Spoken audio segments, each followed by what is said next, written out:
লাতিন আমেরিকার দেশ চিলির রাজনীতিতে এসেছে বড় পরিবর্তন। ১৯৯০ সালের সামরিক স্বৈরশাসন পতনের পর দেশটির রাজনৈতিক ইতিহাসের সূচনা হলো তীব্র ডানপন্থার। রোববার চিলির প্রেসিডেন্ট নির্বাচনে জয়ী হয়েছেন কট্টর ডানপন্থী নেতা হোসে আন্তোনিও কাস্ত। পেয়েছেন প্রায় ৬০% ভোট। অপরদিকে বামপন্থী প্রার্থী জ্যানেট জারা পান ৪১.৭০% ভোট। নির্বাচনী প্রচারণার অংশ হিসেবে অপরাধপ্রবণ এলাকায় সেনা মোতায়েন এবং অবৈধ অভিবাসীদের দেশ থেকে তাড়ানোর প্রস্তাব দিয়েছেন কাস্ত।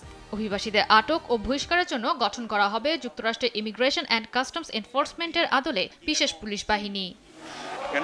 সীমান্তে দেয়াল নির্মাণেরও ঘোষণা দেন তিনি।